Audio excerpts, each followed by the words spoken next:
Director. So now we can proceed with the other papers of our workshop, and I would like to give the floor to Dr. Andrea A.Bordianu from University of Leeds, United Kingdom, to tell us more about her study. I think we got it here somewhere.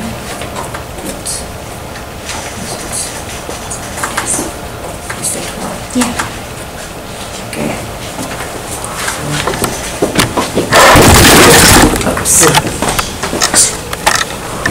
So the disadvantage of being short is that you can barely see me from here. So I'm just going to step over here, and I'm hoping I'm not going to stumble on this wire over here. I think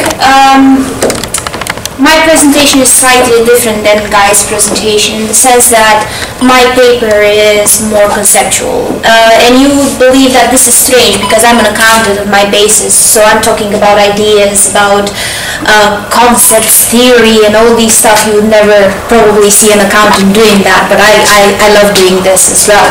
So the paper is called Intellectual Capital Lessons, a move towards the fourth stage of intellectual capital research. And I'm going to talk about intellectual capital as a wide term, so I'm not going to focus on particularities of intellectual capital, but I'm going to refer to it more as a concept. So, what is the background for this paper and what is the motivation of it? Well, intellectual capital is known to be difficult to grasp, articulate, and use in practice. And this is because there are loads of definition of intellectual capital. Most of the people would believe that intellectual capital is composed of human capital, structural capital, and relational capital. However, if you go into the detail of what human capital means, what relational capital means, what structural capital means, for each one of the authors that is doing research, you see that there are quite considerable differences. So what we actually mean by intellectual capital is still quite unclear from an academic point of view. And the concept being so wide is quite complex, it's intangible, it's kind of, you explain to people, or at least I explain to people when they ask me what intellectual capital is whatever you don't see in an organization, but it's of value, that's intellectual capital. And that's quite abstract.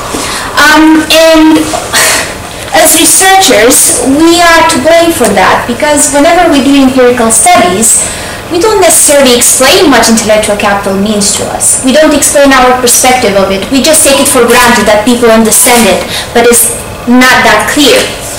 So that's from the academic side. From practice side, or from industry side, well, have you tried to go into a company and tell them about intellectual capital and ask them what is intellectual capital for you? They will look at you puzzled, and they will say, well, I don't know. I don't know whether we manage intellectual capital. So you have to narrow it down. They use concepts such as balanced scorecard, thanks to Kaplan and Norton, that actually made this balanced scorecard widely known. They know things as key performance indicators, and they know things as human capital. But they wouldn't refer as intellectual capital in the way we do express it on the academic side. Recently, though, despite the fact that they are quite interested in these aspects in a company, big companies have given up measuring key performance indicators.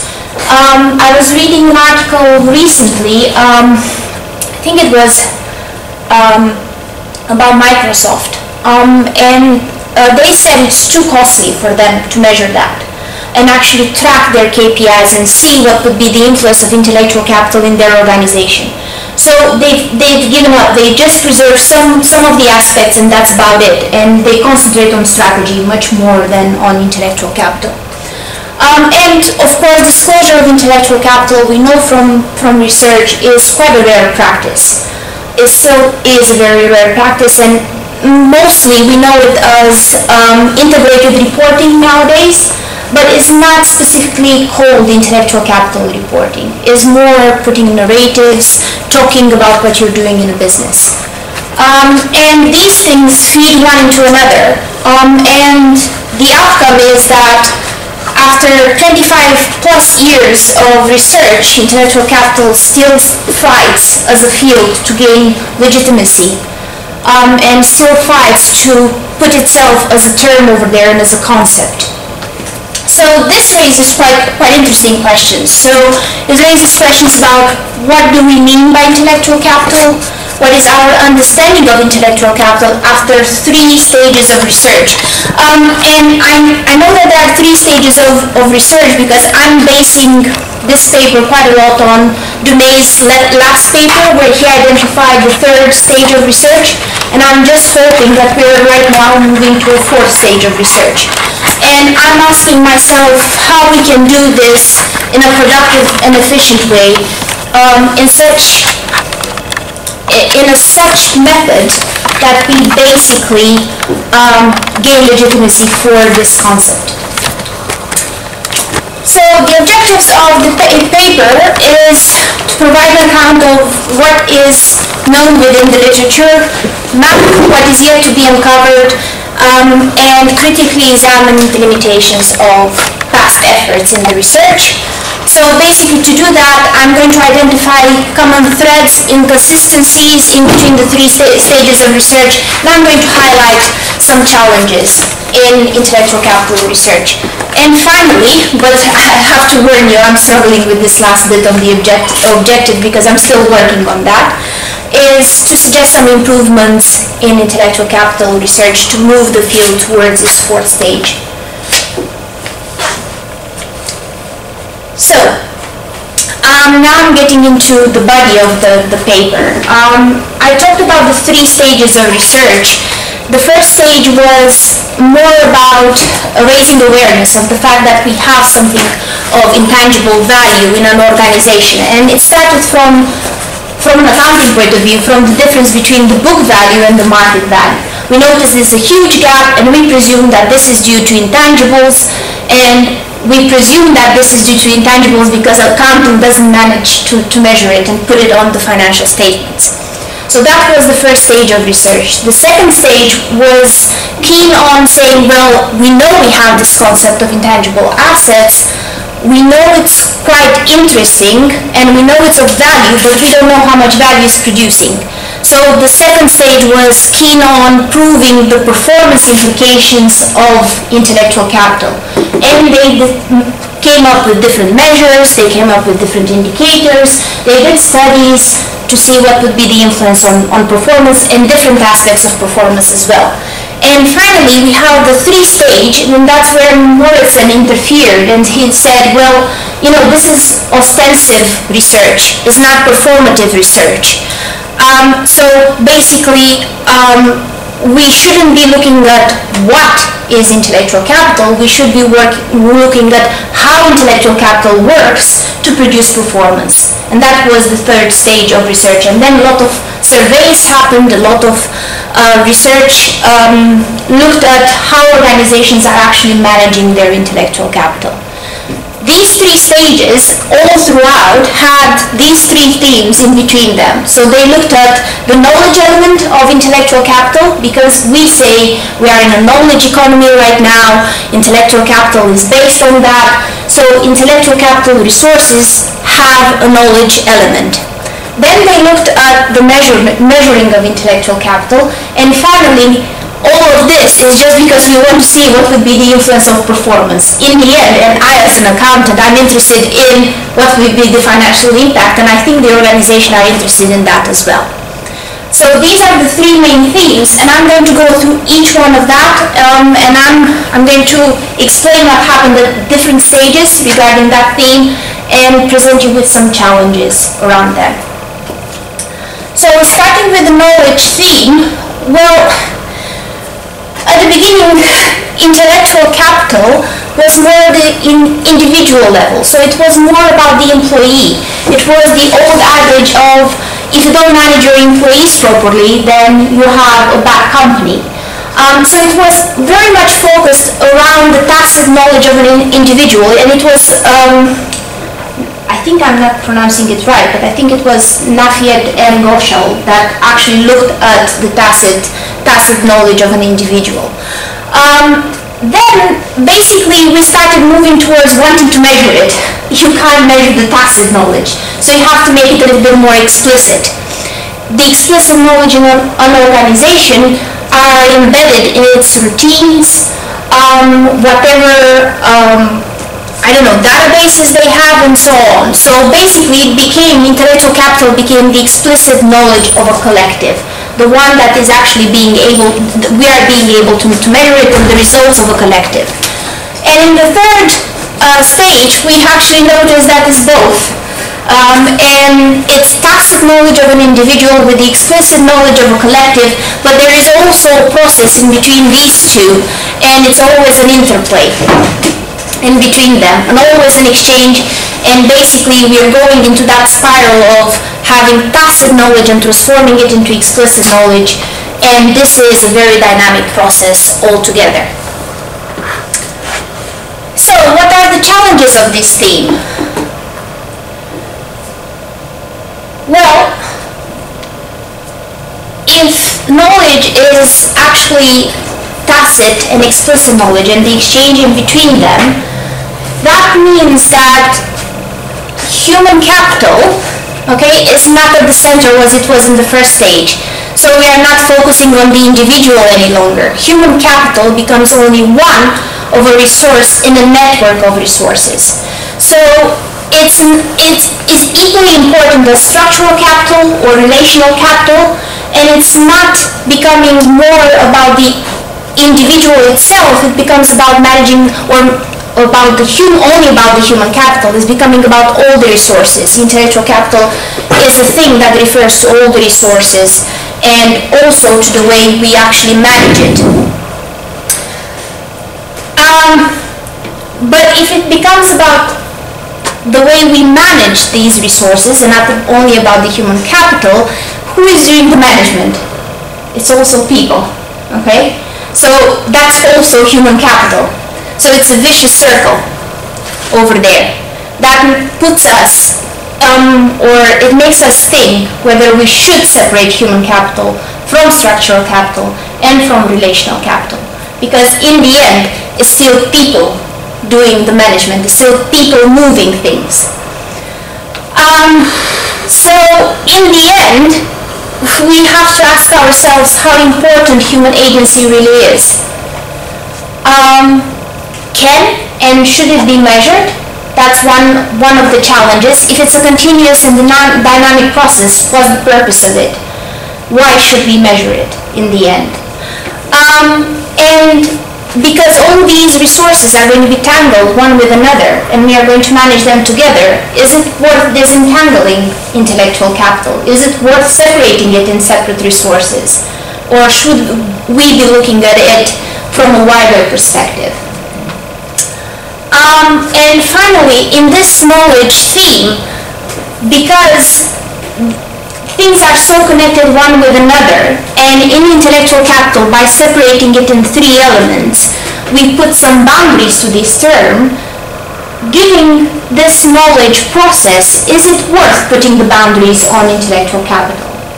So these are some of the challenges that are being raised by the knowledge theme, and they feed into the next themes, and I'm going to connect it with this one. But this is where all is actually starting from. So in the end, when it comes about intellectual capital, because of its knowledge component, we resort to ask ourselves philosophical questions that always have been asked about knowledge. So what is knowledge? What do we mean by knowing? How is knowledge developed? And these are questions that actually translate to intellectual capital by default as well. Now, we have this wide term of intellectual capital. We did define it by knowledge, but then we wanted to measure it. So at the beginning, intellectual capital it was just a stock of knowledge. That means that it was fixed. It was something like this bottle of water. You could identify it. It's a stock. If you put one more bottle, then it makes 2 bottles, and that's about it. Okay, you don't see the network effects. You don't see the synergies and so on. In the second stage, well, we knew we had stocks of knowledge, and we did know that we have separate stocks of knowledge that don't interact one with another. But in the second stage, we do say that in order to produce value, so in order to lead to performance, they actually need to interact in a value creation process. And in the third stage, well, guess what? We mix the first two. Okay, we say that we have stocks of knowledge, and then we have flows of knowledge, and these interact one with another, and this gives us the value creation process, and finally that is going to lead to performance. So this is where we're at regarding the measurement theme. We're really struggling to measure the flow of intellectual capital, or the flow of knowledge, and try to see how it would interact, because in the end we're interested in what value it creates. So what are the challenges of this theme? Well, accounting doesn't have a solution for this. I'm not saying new things. Accounting is quite limited when it comes to intangible assets. So what we did, we created the integrated reporting that I was talking about. And integrated reporting, where any other type of reporting classifies intellectual capital into different components, as I was saying before: human capital, structural capital, relational capital, and suggests different approximations for it, or it concentrates on the narratives and tries to visualize intellectual capital elements. This is the best that we can do at this stage for measuring intellectual capital. However, this is a little bit problematic, because we've noticed that in the third stage we also have flows of knowledge, not only stocks, and by making classification models, we put boundaries on intellectual capital. So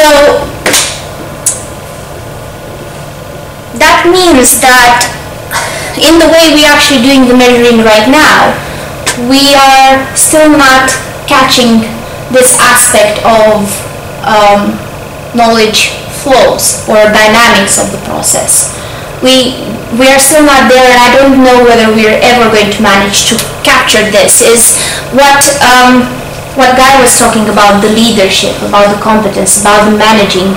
It's very hard to do that, because if the resources are so tangled one with another, and we separate them, then we put a stop on the process. And when you put a stop on the process, it's not about, you only get an image at the one moment in time, but you don't get the whole picture. That's the biggest problem with it. And because of this, we do ignore the human capital craft and creativity. So you know that I was talking in the knowledge theme about, is human capital agency really important? Should we measure it? Well, if we do try to measure it, we totally ignore it. Okay? So, because we put those boundaries and we fix them and we make things that flow, and it's a dynamic process, we try to make them fixed. So we ignore this creativity, we ignore this human agency altogether. So, measurement is strangely impossible, but it's useful at the same time, because it gives us an idea of where we're at. And if it gives us an idea of where we're at, we can implement our strategy, we can follow our goals, and we can move the company forward. But we shouldn't believe that measurement tells us the whole picture about the intellectual capital in a company. And these are the challenges of the measurement theme. When it comes to the performance theme, well, the performance team has concentrated on seeing the connection about intellectual capital and performance and how that translates. So at the beginning we believe that intellectual capital is competitive advantage. If it represents competitive advantage, then it can only have a positive influence on the performance. So we believe that more intellectual capital leads to a higher performance. That was what we believed in the first stage. We didn't prove it in the first stage, we only believe that's the case. In the second stage, we realize that the competitive advantage is not being given about the intellectual capital elements sitting one next to another, but it's actually given by the fact that they interact one with another. So we were saying that performance and value is being created by the interaction in between the elements. And that was a little bit of a messy process. It wasn't that linear as we believed in the first stage. We did different type of research to see whether it would be a direct link in the end in between intellectual capital elements and performance. In the third stage, well, there was a little bit of research as well about intellectual capital liabilities in the 2000s, but I think in the third stage of research we realized that intellectual capital can both add and destroy value. And this was because of the knowledge element and about the knowledge theme. Because if you have passive knowledge that becomes explicit, then you lose the competitive advantage because explicit knowledge can be replicated. So basically, a patent that it was in the mind of my employees and I managed to put in a company, the moment I put the patent and I actually managed to get it in approved and authorized, it becomes explicit knowledge is being shared by a collective, hence it can destroy value because other people can replicate it. And that was the whole idea behind it. So we do realize right now in the third stage of research that the value creation implications of intellectual capital are quite complex. And moreover, we realize that intellectual capital is not only an input, but it can be an output as well. So basically, what I'm saying, we put money into the human capital, we develop the training, but that training itself goes back inside the company and it produces more performance. So it's again a cycle of resources over there. And that's where we're at right now. Now, what's the problem with this? Well, it's still the fact that we believe that higher levels of intellectual capital are always but always going to lead to higher performance. So we still have this in our minds. We didn't get rid of the first stage of research. We still believe that. We still try to promote it inside the companies by saying them, listen, if you invest more into the human capital, then you are going to get higher performance. But we forget about the flows. We forget about the managing activities. So it's not about investing more in the training. It's more about also how you motivate human capital, how you actually make them use their competencies, and so on. This is the difference right now in between the stock and the flows of intellectual capital.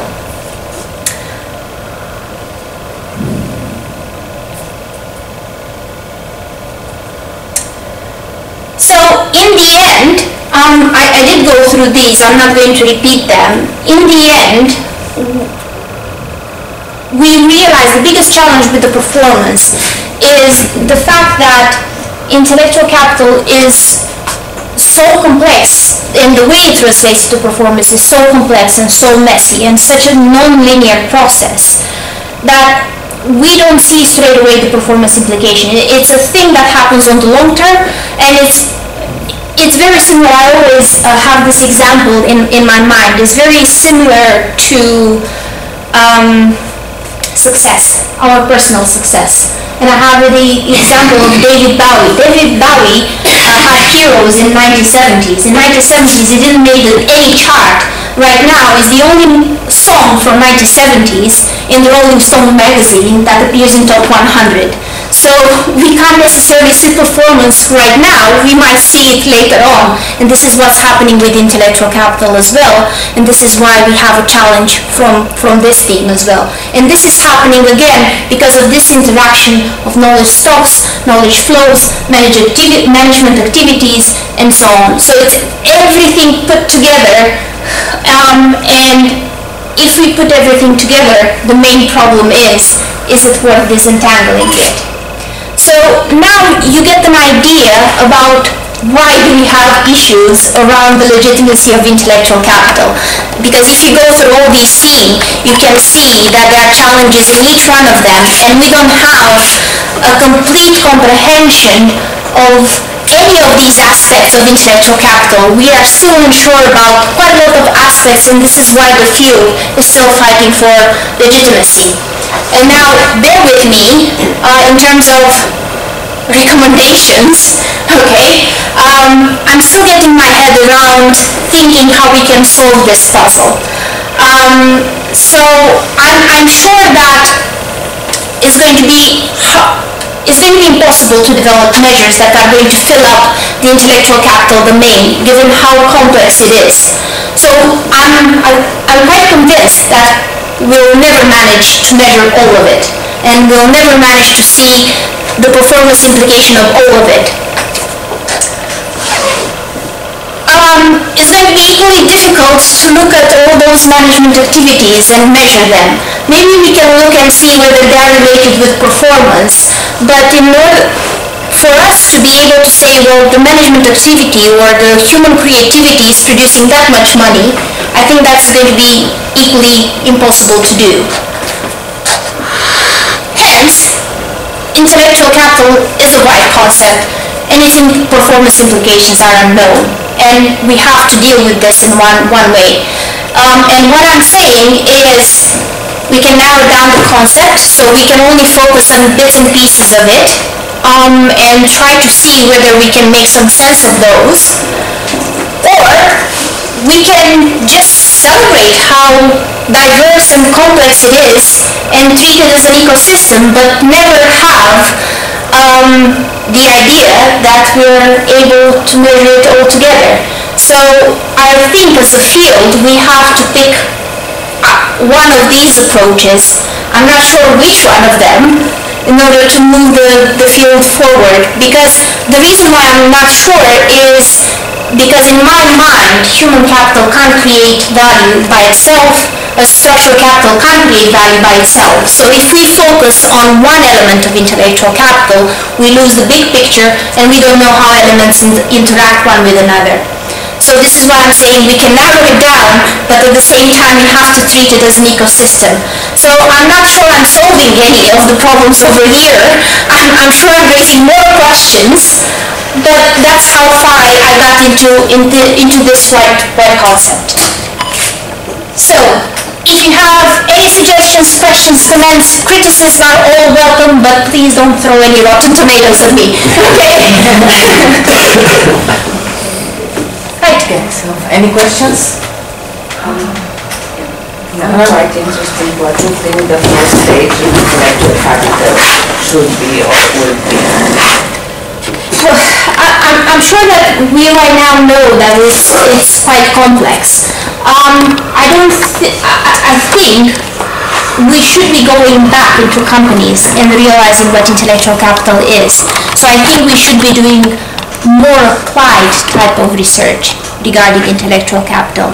So I would go, for example, in one organization without telling them the term of intellectual capital and let them construct it and see what it means for them, because I think we kind of moved away from the practical side as a field of intellectual capital research. That's my idea of it. But I don't know more of that, because if I knew I would have put it on that slide. Okay. Just curious. Yeah.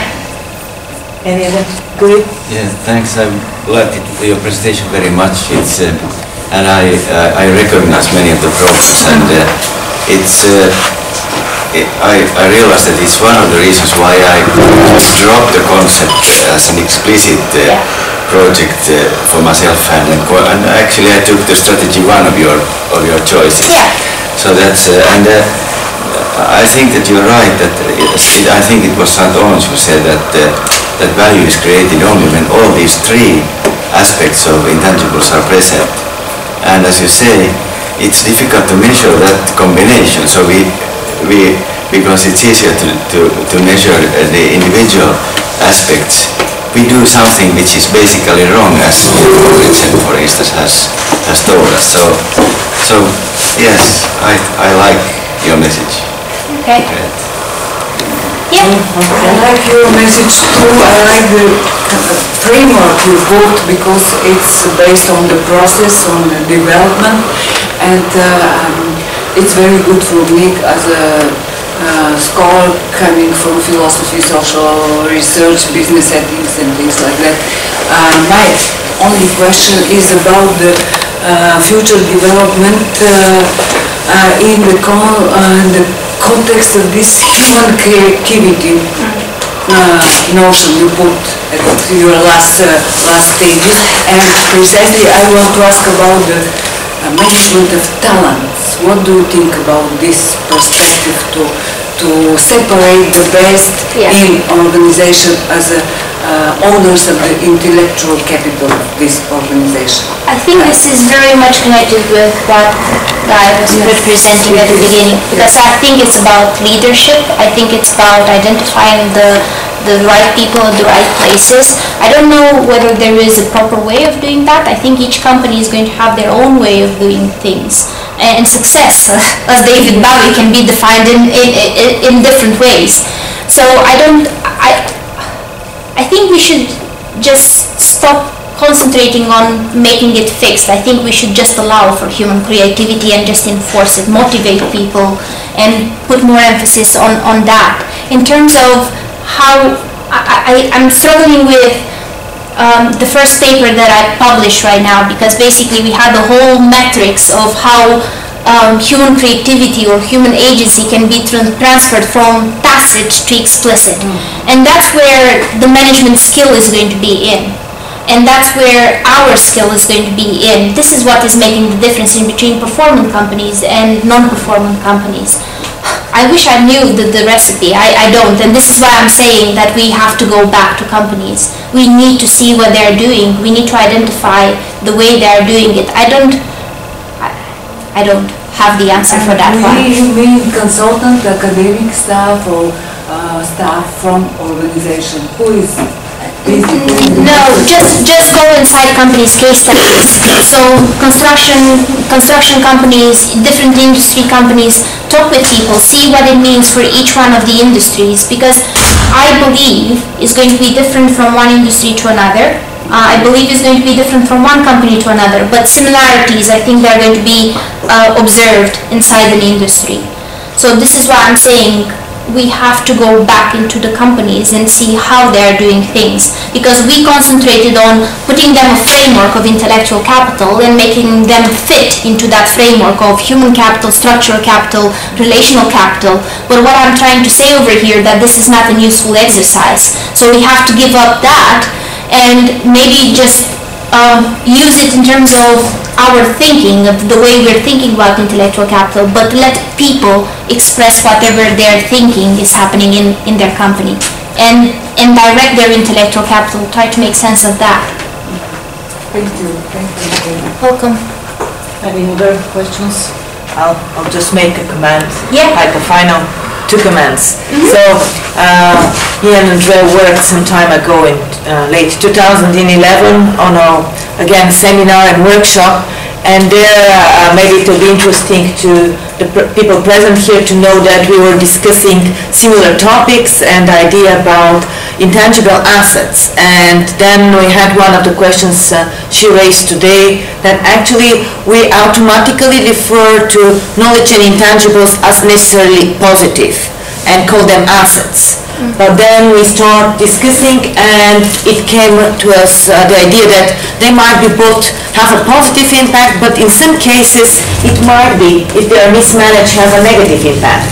And then if you remember, we thought it would be better if we call them just intangibles, because in some cases they might have kind of a negative impact if not managed properly. So this will be the first remark, and the other one was actually it's a question, because it's correct issues you raised, that it's hard to be measured, it's hard to be managed. A lot of scholars tried to do this over the years and gave up or quit the field, or tried to look into another focus. But I'm asking you as an accountant, because you need to measure things and we need to manage things, and this concept is for our own convenience we split it to different items, elements, objects, and try to measure it, though we know we have to consider it as a whole moving in time. So do you think that accountancy or management has moved and somehow they acknowledge on how do they cope? Because we talk about competitiveness, company performance, acknowledging this, but how in modern management these issues are considered? There are two things around that. One is the fact that all the people who think about accounting measurement, they believe it's objective. It's not. And we accountants know that. We know that we make a lot of subjective interpretations of how things are going around the company. So one of the things is accepting more subjectiveness into accounting. And to do that, we have to agree on a term. So we have the gravitational force, for example. We don't know, we don't observe it. We just know that it has a value of, I don't know, I think it was 0.9 something. Okay? So we just know it has that value and we presume it has it. I think this is how we are going to move the measurement of intellectual capital as well. We just have to agree on something and just take it as an object. I don't see any other way forward to actually be able to measure it than just agree on a concept. And we do that with the measurement system as well. Okay? We know that 1 meter has that much centimeters. Okay? I think this is how we are going to do with intellectual capital as well. That's one way we could think about it. Otherwise, I don't think that we're ever going to manage to put a measurement on it. But we have to, and I have to caution, and the reason why I started with the fact that accounting measurement is not objective, we always have to realize that that's subjective, and it's human creativity over there. In the same way as we have it with gravitational force. We designed that concept. We put that value. Does it have that value? Who knows? Yeah. Yes. One comment that yes, it's true that we don't have the total truth about the tangible assets of the firm. They are only representations that we have on the balance sheet and Exactly. the profit and loss account. And so I wouldn't be that pessimistic about intangibles either. We have to remember that we are only giving indicators, and they are important too, and they can tell us something about the direction of our activities in this respect. Yeah. That's what I meant by gravitational force as well. It tells us, it helps us to interpret the force, yeah, and give us an idea about the fact that this is how much mass we have because we have the gravitational force. And I think this is how we are going to go with intellectual capital measurement as well. It just gives us an idea, that measurement gives us an idea about how things are going to be connected, but not a very objective way. I don't think it's ever going to be possible. No, not the whole truth. We don't have it with other things. You know, not even in physics or chemistry or biology or something like that. Yeah. So, yeah. Can I put just one more remark? I like this performance perspective. Just think about the sentence of a manager. This is our intellectual capital. It's a marketing brand sentences. So its image perspective is very important. It's quite subjective in our days. And it's but the strange thing is that Danish companies, as you very well know, they did very well in the early 2000s. They created these IC statements, and at that time I was quite sure that it would spread all over the world, but it hasn't. They were fantastic narratives. They are absolutely I think it's too costly. I think it's too costly. That's the problem. So we need to find something which summarizes much better things. Because by going into so many aspects, and they had so many measurements, and you had to focus on all the goals and all the values and all the measurements for it, so it was too complex. I think we need something a little bit more simple. This is why I said that probably in some aspects we have to narrow down the concept and agree that this is what we should be focusing on. Not more than that. Right? Oh, I had some questions over here. We can discuss it whenever we have a break. These are things that I'm struggling with at the moment. And finally, thank you. Okay? That's my motto, is death by PowerPoint, basically.